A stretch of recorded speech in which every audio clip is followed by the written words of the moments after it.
Sa mga OFW na uuwi ngayong buwan ng Abril at mga nagtatanong kung ano daw ang latest update sa requirements pauwi sa Pilipinas at pabalik sa abroad.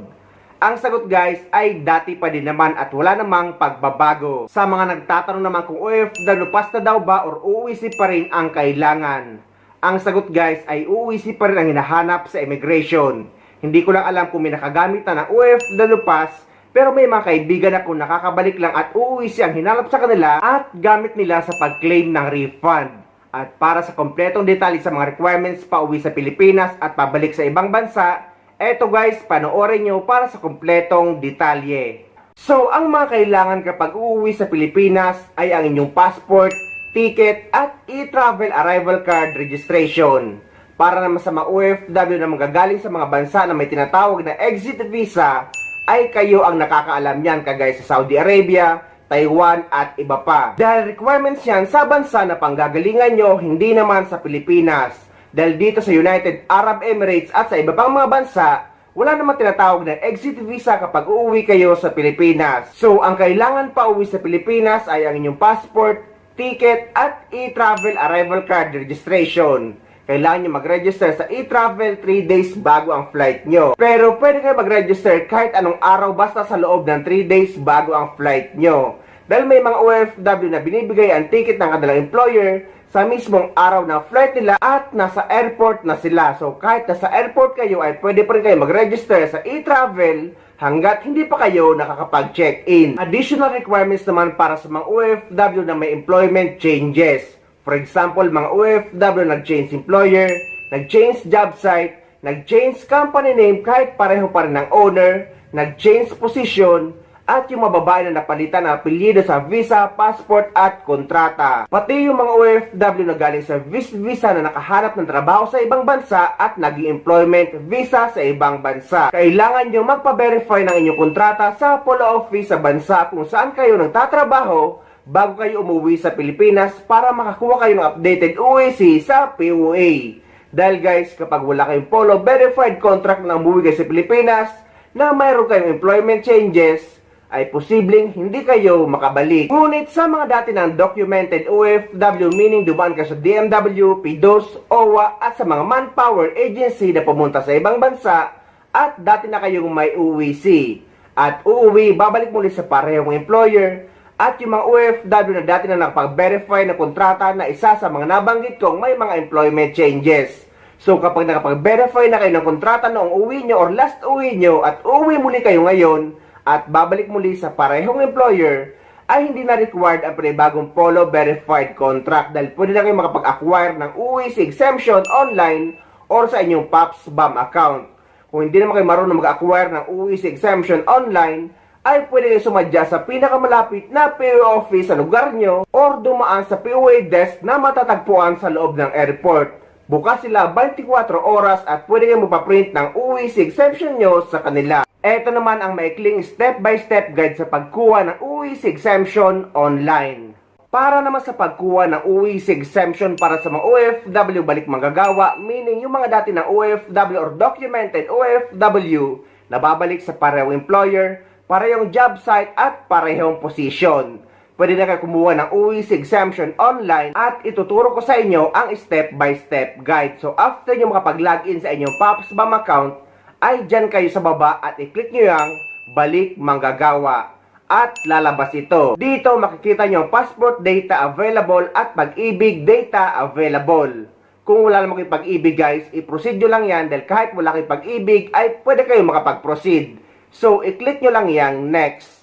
Dahil ang importante dyan ay ang passport nyo na dapat available ang passport information nyo. And after nyo maklik ang next, lalabas or bubungad ito. Karamihan sa mga OFW ay kinakabahan kapag nakikita to. Makikita nyo na contract do not have deployment details. So, wag kayong kakabahan dyan guys. I-click nyo lang yang close. So, dito ilalagay nyo na ang flight date nyo, yung flight nyo pabalik sa ibang bansa. Hindi yung flight pa uwi sa Pilipinas. Pero karamihan din sa mga OFW ang nalalagay dito is yung flight pa uwi sa Pilipinas. Ngunit wala naman yang problema guys. Dahil ang importante naman dyan is yung validity ng UEC nyo. As long as valid yung UEC nyo sa araw ng flight nyo pabalik sa ibang bansa, ay wala naman din problema yan. Kung mapaaga man ang expiration ng UEC nyo bago pa man ang flight nyo pabalik sa ibang bansa, ay kailangan nyo lang naman mag-acquire or mag-reacquire or kumuha na po ng bagong UEC gamit ang PAPSBAM account nyo after na ma-expire ang una nyong UEC na hawak nyo. So after yung malagay yung flight date nyo, ay i-click nyo na yung next at lalabas na ito. Dito naman guys, ay puro yes lang ang ilalagay nyo dahil nga babalik kayo sa parehong employer, same job site at same position. So sa tanong na are you returning to the same employer, are you returning to the same job site, and are you returning under the same position, i-click nyo lahat yan ng yes. At dyan din sa pang-apat, i-click nyo lang din yung yes. Sa mga nagtatanong paano naman daw kung nag-change or nabago or nadagdagan ang kanilang salary, kailan pa din daw ba magpa-verify ng kontrata? Ang sagot guys, kung salary lang naman ang nadagdagan at hindi naman nabago ang position, ay pwede pa rin kayo makapag-acquire ng UEC exemption. Pero kung nabago ang position nyo at salary nyo, ay required na ang panibagong Polo verified contract. Dahil nga, may tanong dito sa PAPSBAM kung are you returning to the same position. So kapag clinic nyo ang no, ay idadirect kayo sa appointment sa POA at kailangan nyo ng Polo verified contract. Pero ang bago naman ngayon upon contract verification ay pwede na kayo makakuha ng UEC exemption online. Pati ang Polo contract verification ay online na din. So after nyo maklik lahat ng yes ay lalabas na ito, evaluation remarks. At sa taas makikita nyo dyan ang view UEC, yung kulay pula. I-click nyo yan. At dito, i-click nyo yung open.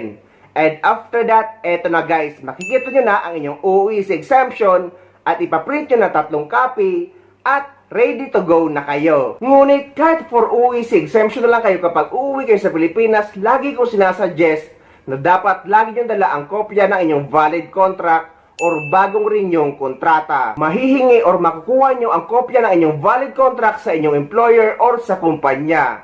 At kung nandito naman kayo sa UAE at hindi kayo binibigyan ng copy ng inyong kontrata ng inyong employer, ay pwede kayo magpa-print or kumuha sa any tahsil office. May konting babayaran lang kayo pero pwede kayo humingi ng copy ng inyong kontrata sa kanila. At kung available pa, yung lumang contract verification nyo ay mas maigi na lagi nyo rin dala just in case man mahirapan ang immigration sa pag-verify or pag-check ng kontrata nyo kung dati na ba itong verified. Again guys, ang kontrata ay hindi naman madalas hinahanap sa immigration. Marami kasi nakikipagtalo sa comment section na hindi naman daw sila inanapan ng kontrata. Guys, hanapin man or hindi sa immigration ay dapat lagi nating dala ang ating bagong kontrata or ang newly renewed contract natin. Dahil karapatan natin yan na hawak dapat natin ang ating kopya ng kontratang pinirmahan. Sa mga OFW naman na pabalik sa ibang bansa, ang mga kailangan ay e-travel departure card registration. Again, ang pagre-register sa e-travel, pauwi man sa Pilipinas o pabalik sa ibang bansa, ay 3 days bago ang flight nyo. Kahit anong araw basta sa loob ng 3 days, bago ang flight nyo ay pwede na kayo mag-register sa e-travel. Number 2, ang inyong UEC or UEC exemption. Number 3, ang inyong visa.